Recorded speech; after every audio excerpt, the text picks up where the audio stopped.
আসসালামু আলাইকুম সবাইকে। আশা করি আপনারা সবাই ভালো আছেন। তো আমরা বেলজিয়াম থেকে ইটালিতে চলে এসেছি। আমি এসেছিলাম রোমে। কারণ আমার দেখার খুব ইচ্ছে ছিল রোম শহরটা। ১ম এ আমরা ডিসিশন নিয়েছিলাম যে আমরা মিলানে যাবো। বাট পরে আমার হাসব্যান্ড বলল যে মিলানো তো একটা গ্রাম। বাট রোম শহরটা অনেক সুন্দর। অবশ্যই মিলানো কিন্তু শপিং করার জন্য একটা বেস্ট জায়গা। অবশ্যই আমি আমার কলিগদের কাছ থেকে শুনেছি। শপিং করতে হলে মিলানোতে যাওয়া উচিত। বাট আমি আসলে ঘুরতে চাচ্ছিলাম বাচ্চাদেরকে নিয়ে। তো এর কারণে আমরা রোমে এসেছিলাম। রোম শহরটা দেখতে খুবই সুন্দর। আমার কাছে এত ভালো লেগেছে ইটালিটা। মানে কি যে বলবো, আমার কাছে খুবই ভালো লেগেছে। আর যারা ইটালিতে থাকে তাদের অনেক, আমার কাছে মনে হয় তারা অনেক ভাগ্যবান কিংবা ভাগ্যবতী। আর ইটালির সুযোগ সুবিধা কিংবা এখানের সিস্টেমটা কেমন সেটা আমি অবশ্য জানি না। আর কয়েকদিন থাকলে অবশ্য বোঝা যেত। তারপর আমার কাছে মনে হয় যে না, ইটালির দেশটা খুবই সুন্দর। তো যারা ইউরোপে থাকেন আমার মনে হয় যে অবশ্যই আপনাদের একবার হলেও ইটালিটা ঘুরে আসা উচিত। কারণ এটা সত্যি খুব সুন্দর একটা দেশ, পাহাড়ের দেশ।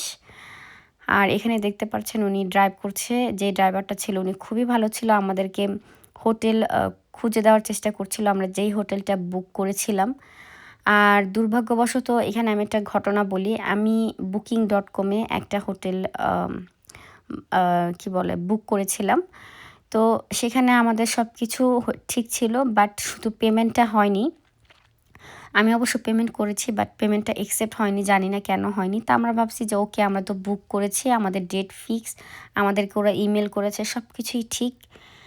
তো আমি ওইখানে গিয়ে যে অ্যাড্রেসটা ছিল ওই অ্যাড্রেসে গিয়ে দেখি ওই হোটেলের নামে কোনো হোটেলই নেই। আমি তো অবাক। তো আমি আসলে পেমেন্ট করেছিলাম ৩০০ ইউরোর মতো, ২৮৯ ইউরো ২ রাতের জন্য। তো অবশ্য আমার পেমেন্টটা হয়নি। তো আমরা ভেবেছিলাম যে হয়তোবা কোনো প্রবলেমের কারণে পেমেন্ট করা হয়নি। বাট আমাদের বুক হয়ে গিয়েছে যেহেতু ওরা আমাদেরকে ইমেইল সেন্ড করছে। বাট গিয়ে দেখি টোটালি মানে মিথ্যা। কোনো ওই নামের কোনো হোটেলই ছিল না। তো পরে আর কি করব, আমরা তো ওই অ্যাড্রেসেই গেছি। মানে আমাদের ট্যাক্সি ড্রাইভারকে আমরা ওই অ্যাড্রেসটাই দিয়েছি। তো ওইখানে গিয়ে দেখি ওই নামের কোনো হোটেল নাই। তারপরে তো শুরু হলো প্রবলেম। আর আমরা গিয়ে অবশ্য ল্যান্ড করেছি, যেহেতু আমরা বিকেলবেলা আমাদের প্লেনটা ছেড়েছিল, তো আমরা ল্যান্ড করেছি হচ্ছে ৯টার দিকে। মানে এয়ারপোর্ট থেকে বের হইতে হইতেই ৯টা বেজে গিয়েছে। আর এটা ছিল বিখ্যাত কলোসিয়াম। তো উনি এখানকার সবগুলো দর্শনীয় স্থানগুলো দেখাচ্ছিল যে এটা হচ্ছে ভিজিটিং প্লেস, এই জায়গাটা খুব সুন্দর, এই জায়গাটা ট্যুরিস্টের জন্য অনেক বেস্ট, এগুলো বলতেছিল। যাই হোক, আমার তো টেনশন ছিল হোটেলটা ঠিকমতো পাবো কি না। তো আমরা ওইখানে গিয়ে যখন দেখি হোটেলের নাম গন্ধও নাই, আমি তো একদম মাথায় বাড়ি। পরবর্তীতে আমরা ওনাকে নিয়ে হোটেল খুঁজি। তারপর প্রায় ১১টার দিকে আমি অনেক কষ্টে হোটেল খুঁজে পাই। তারপরও আমি আ একটু বেশি দাম দিয়েই কিনি। একটা 4 স্টার হোটেলে উঠি বাচ্চাদেরকে নিয়ে। যেহেতু ইটালির রোম আপনারা সবাই জানেন, এখানে এখন অনেক দেশের মানুষই আছে, মিক্স হয়ে গেছে আরকি। তো এর কারণে একটু রিস্ক বেশি থাকে। আমাদেরকে বাঙালি ভাইরা বলে দিয়েছিল যে একটু রিস্ক আছে, আপনারা সাবধানে চলাফেরা করবেন। তো এর কারণে আমি চাচ্ছিলাম যে একটু সিকিউরিটি আছে যেখানে, সেখানের একটা হোটেলে উঠতে। তো একটু দাম বেশি দিয়ে হলেও আমার সিকিউরিটিটা যেন থাকে, যেহেতু আমার ছোট বাচ্চা আছে। আসলে আমি নেক্সট কোনো প্রবলেমে পড়তে চাইনি।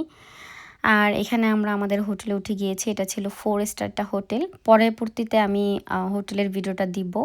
সবার যেন একটা আইডিয়া হয়। আর কেউ যদি ইটালিতে যায় তাহলে যেন এই হোটেলে উঠে, কারণ এটা খুবই ভালো। সব জায়গায় সিসিটিভি ক্যামেরা ছিল। সকালবেলার ব্রেকফাস্ট ইনক্লুডেড ছিল। অবশ্য পেমেন্টটা একটু বেশি যেহেতু 4 স্টার হোটেল। এটা নরমাল, কারণ ইউরোপের একটা হোটেলে যদি ইউরোপের একটা 4 স্টার হোটেল, দামটা তো একটু বেশি হবেই। আর আমাদের অবশ্য ২ টা রুম নিতে হয়েছে, কারণ আমার বাচ্চারা যেহেতু বড় হয়ে গিয়েছে।